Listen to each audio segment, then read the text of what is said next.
Hello student, I am Ankita Sahu your teacher. तो देखिए, मैंने आप लोग को जो लास्ट वीडियो भेजी थी तो वो तो मैंने आप लोग के साथ जूम मीटिंग में डिस्कस कर लिया है। फिर भी आप लोग को थोड़ा सा रिमाइंड कराऊंगी, उसके बाद मैं पढ़ाऊंगी कि इस वीडियो में क्या है। तो जो लास्ट वीडियो आप लोग को भेजी थी उसमें आपका कलाओं का विकास पढ़ा रही थी मैं। तो कलाओं का जो विकास था वो अधूरा रह गया था, तो हम इस वीडियो में उसे कवर करेंगे। तो उसके पहले देख लेते हैं कि लास्ट वीडियो में मैंने आप लोग को क्या पढ़ाया था। कलाओं के जो विकास थे, कौन कौन सी जो पॉइंट थे हेडिंग के अंदर, वो कौन कौन से पॉइंट पढ़ा दिए थे वो देख लेते हैं। फिर उसके बाद हम आगे के पॉइंट इसमें पढ़ते हैं। तो चलिए देखते हैं। तो इस कलाओं के विकास में बताया गया है कि इस युग में कलाओं के क्षेत्र में महान उपलब्धियां हुई। ताओ की प्रेरणा चीन में श्रेष्ठ काव्य की रचनाएं में अस्तित्व में आई, उच्च कला को पंख मिले। अब देखिए, ताओवाद ने जो है वो कलाओं को भी महत्व दिया था और जो है कन्फ्यूशस की तरह इन्होंने महत्वहीन नहीं माना था चित्रकला को। उसके साथ साथ इन्होंने काव्य को भी श्रेष्ठ स्थान दिया। तो यही कह रहे हैं कि चाउ काल में जो है वो काव्य को अपना एक अलग अस्तित्व मिला और उसको उच्च कल्पना को पंख मिला। मतलब जो इमेजिन करके काव्य रचनाएं करते थे उनको जो है उच्चतम स्थान प्राप्त हुआ। फिर इसमें क्या हुआ, रेशम पर भी चित्र अंकित किए जाने लग गए और ये सारी जो गतिविधियाँ थी वो सारी किसमें थी, चाउ डायनेस्टी में थी। तो ये जो है वो आजकल होनान प्रांत में पाए जाते हैं। जो रेशम के कपड़ों पर या रेशम के जो चित्र प्राप्त हुए हैं वो कहाँ पाए जाते हैं, होनान प्रांत में आजकल पाए जाते हैं। उसके बाद जो चीन की दीवार के बारे में बताया गया है कि जो चीन की दीवार है उसका जो प्राचीनतम हिस्सा है, जो सबसे पुराना भाग है, वो जो है सेंसी के दोनों ओर बनाया गया है और ये जो है 353 ईसा पूर्व के लगभग बना हुआ था। इस युग में जो है कांस्य के उपकरण भी प्राप्त हुए हैं। उसमें जो है सूक्ष्म अलंकरण प्राप्त हुआ है, जो कि बहुत छोटी छोटी इसमें चीज़ें बारीकी से बनाई गई हैं और कई सारी शैलियाँ भी मिली हुई हैं। चित्र बनाने की जो स्टाइल हैं वो बहुत सारे प्राप्त हुए हैं, मिले हुए हैं और देखने को मिलते हैं। और फिर लास्ट में मैंने आप लोग को बताया था कि इसमें जो है उत्खनन में 9 रथ निकले हुए हैं, जिसमें एक अन्य मकबरा है। स्वर्ण रजत व कांस्य उपकरण भी प्राप्त हुए हैं। जेड तथा अन्य बहुमूल्य वस्तुएं भी प्राप्त हुई हैं। तो ये सारा मैंने जूम मीटिंग में आप लोग को जो है पढ़ा दिया था और सारा बता दिया था। अब देखते हैं आगे का क्या है और कलाओं के विकास में क्या क्या चीज़ें मिली हुई हैं चाउ डायनेस्टी में। तो चलिए देखते हैं। एक स्थान पर एक ऐसा पात्र मिला है जिस पर एक भवन उत्कीर्ण है। तो यहाँ पे एक ऐसा पात्र भी मिला हुआ है जिस पे भवन, पूरा महल टाइप का एक जो है भवन बनाया गया है उस पात्र पे। तो आगे देखते हैं। अंतिम चाउ की सामग्री लोयांग में मिली है। यहाँ 600 मकबरे के उत्खनन में लगभग 10,000 वस्तुएं उपलब्ध हुई हैं, किंतु सभी का ठीक ठाक अध्ययन नहीं हो पाया है। तो देखिए, यहाँ पे जो है चाउ डायनेस्टी की जो सामग्री है वो लोयांग से प्राप्त हुई है। लोयांग आप लोग को स्टार्टिंग में बता दिया था। लोयांग और सेंसी प्रांत में जो है वो शांग डायनेस्टी जो है वहाँ पे डेवलप हुई थी, लोयांग और सेंसी प्रांत। तो लोयांग से जो है यहाँ पे सामग्रियाँ प्राप्त हुई हैं चाउ डायनेस्टी की। तो यहाँ पे जो है 600 मकबरे उत्खनन में मिले हुए हैं और उसमें से 10,000 वस्तुएं उपलब्ध हुई हैं। किंतु ये जो चित्र और मूर्ति यहाँ पे मिली हुई हैं ये जो है इनका ठीक ठीक अध्ययन नहीं कर पाते, इनका मतलब स्टडी ठीक से नहीं कर पाते हैं, क्योंकि वो काफ़ी टाइम तक मिट्टी में दबी हुई थी। तो उनकी कुछ जो रेखाएँ थी, जो उत्कीर्णन था वो ख़राब हो गया है, मिट गया है, बर्तन पात्र भी टूट फूट गए हैं। तो इसीलिए उनका ठीक ठीक अध्ययन नहीं प्राप्त होता है। लेकिन जो है भारी मात्रा में यहाँ पे वस्तुएं प्राप्त हुई थी, 10,000 की संख्या में प्राप्त हुई थी।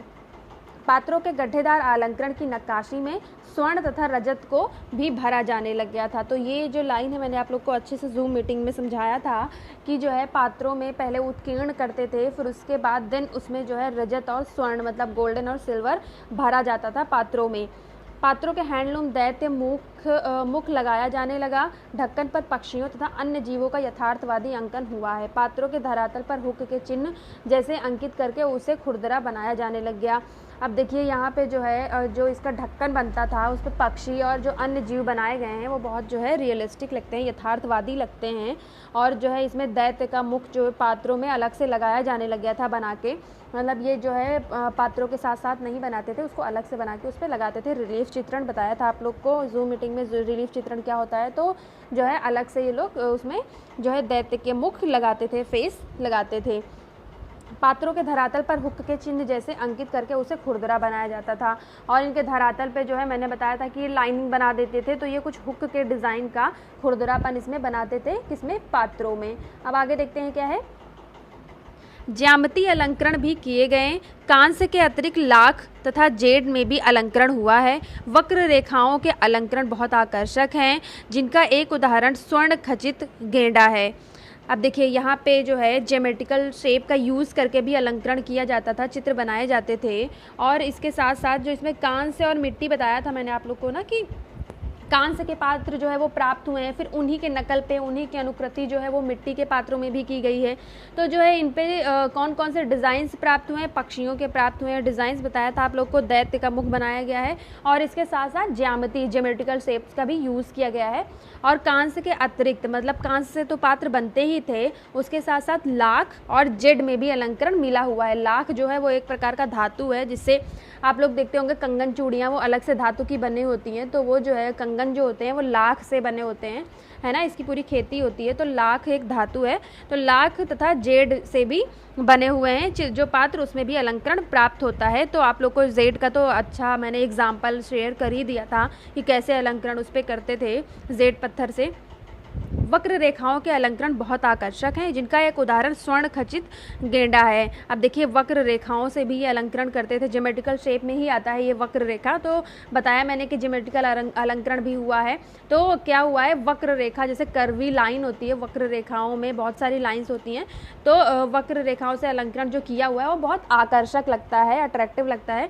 और इनका जो उदाहरण प्राप्त हुआ है वो सबसे महत्वपूर्ण उदाहरण है स्वर्ण खचित गेंडा। मतलब जो है सोने से खिंचा हुआ उसको जो है उत्कीर्ण करके उसमें स्वर्ण जो है भर दिया है उन्होंने गड्ढे में, और क्या बनाया हुआ है, गेंडा बनाया हुआ है। तो ये उदाहरण है किसका, वक्र रेखाओं का, जो वक्र रेखाएं आकर्षक लगती थी उनका। वाहनों तथा फर्नीचर पर भी खचित चित्रकारी की गई थी। बड़े बड़े ड्रैगन तथा पशु आकृतियां से अलंकृत किए गए। अलंकरणों में आकृतियों को मोड़ तोड़कर पर्याप्त उलझाया गया है। अब देखिए वाहनों और फर्नीचर पे भी जो है चित्रकारी मिली हुई है। खचित चित्रकारी सेम वही उत्कीर्णन खींच के बनाई गई हैं रेखाएं। तो जो है वाहनों पर और फर्नीचर लकड़ी की चीज़ों पर भी जो है बनी हुई है चित्रकारी ये की गई है। और बड़े बड़े ड्रैगन तथा पशु आकृतियाँ से अलंकरण किया गया है। अब मैंने बताया आप लोग को जब स्टार्ट किया था मैंने चाइनीज़ जो आर्ट है उसमें, कि ड्रैगन तो ये लोग बनाते ही थे। ड्रैगन क्यों बनाते थे ये भी बताया था कि ये शुभ चिंतक मानते थे ड्रैगन को।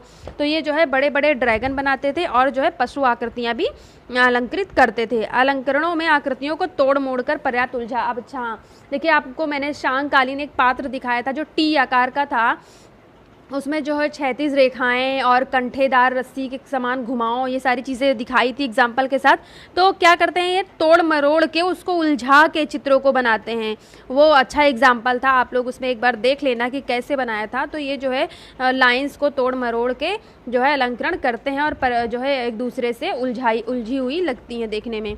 चीन के उत्तर सीमा पर इस समय विदेशियों के आक्रमण होने लगे, जिनकी युद्ध शैली उन्नति थी। इन्होंने चीन के युद्ध कौशल के साथ साथ कलाओं को भी प्रभावित किया। अब जो है चीन की जो उत्तर सीमा थी, उत्तर जो बॉर्डर था वहाँ का, उसमें जो है बहुत सारे विदेशियों ने आक्रमण करना स्टार्ट कर दिया था और उनकी युद्ध शैली चीन से ज़्यादा उन्नत थी, मतलब ज़्यादा उनकी डेवलप थी स्टाइल उनका आर्ट का। तो जो है इन्होंने क्या किया, युद्ध तो किया ही, उसके साथ साथ कलाओं को भी प्रभावित किया। किसकी कलाओं को, चीन की कलाओं को किसने प्रभावित किया, जो विदेशी यहाँ पे आक्रमण करते थे उन्होंने।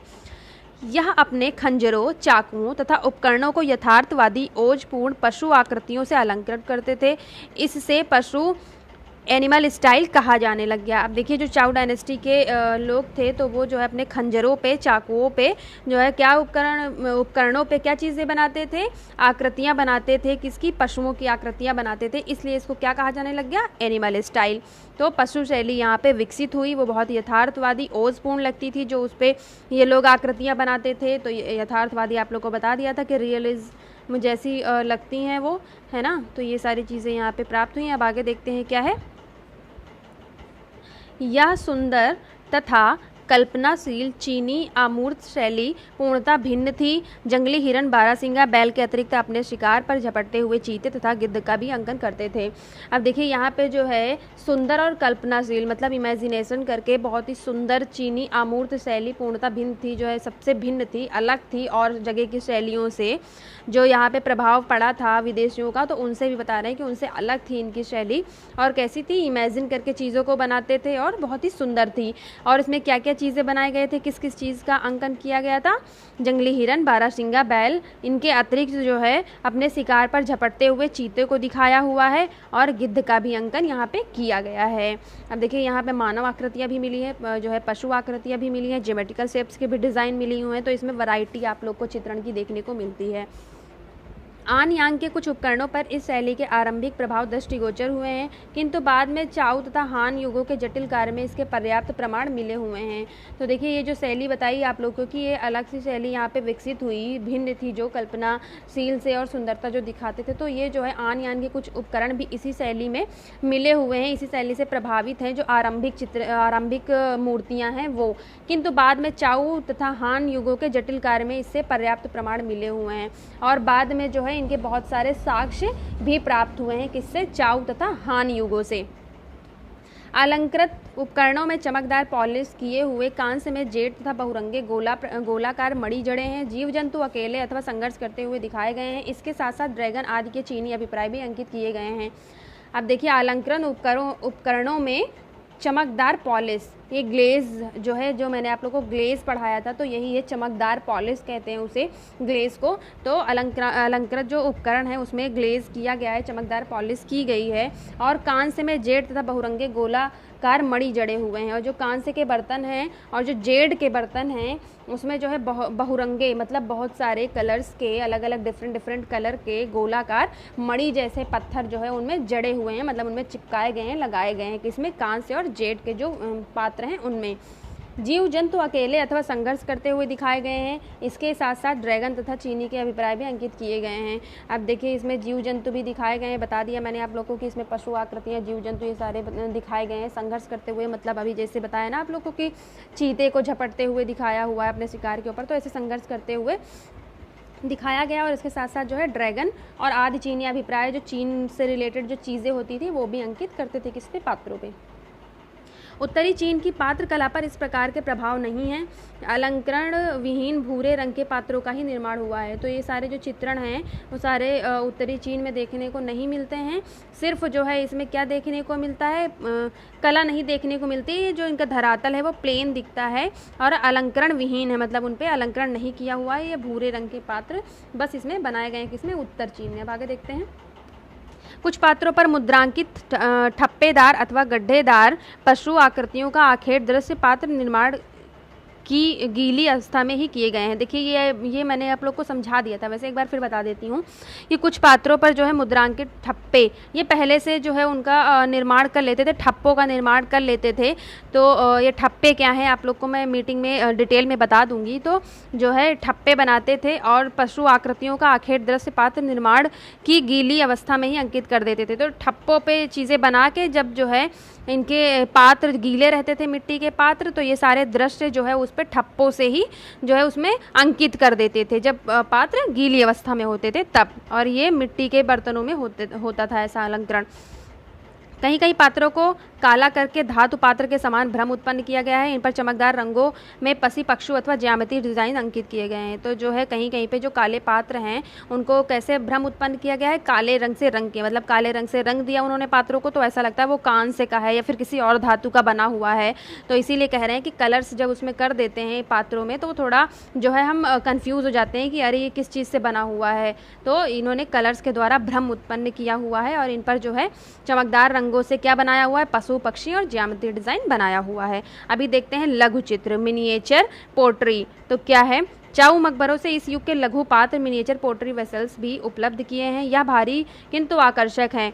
तो जो चाउ मकबरे प्राप्त हुए हैं तो इसमें लघु पात्र भी मिले हुए हैं, उपलब्ध हुए हैं। तो ये जो है यह भारी किंतु आकर्षक हैं। भारी तो बहुत है, इनका वजन बहुत है, लेकिन देखने में ये क्या है, बहुत अट्रैक्टिव है, बहुत ही सुंदर है। तो ये कहाँ से प्राप्त हुए हैं, चाउ के मकबरों से प्राप्त हुए हैं, छोटे छोटे जो पात्र हैं वो।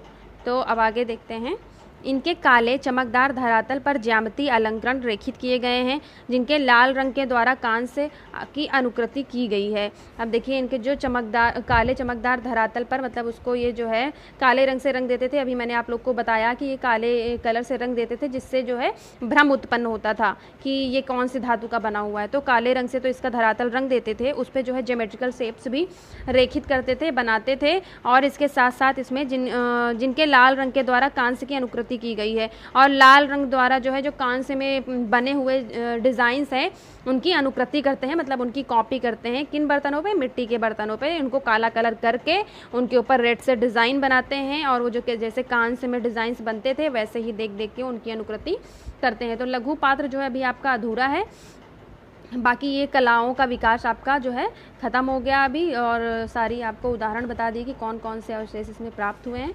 तो अब लघु पात्र जो है हम लोग नेक्स्ट मीटिंग में देखेंगे कि क्या है। बाकी जो चीज़ें आप लोग को नहीं समझ में आई हो तो जूम मीटिंग पे पूछ लेना, और आगे आपका लघु पात्र जो इनकम्प्लीट है वो कंप्लीट करा दूँगी नेक्स्ट वीडियो में। Thank you. अगर कोई रिलेटेड इससे क्वेश्चन है, आपका कन्फ्यूज़न है आपको कोई, तो मुझे मैसेज कर दें, पूछ लें आप लोग। Thank you.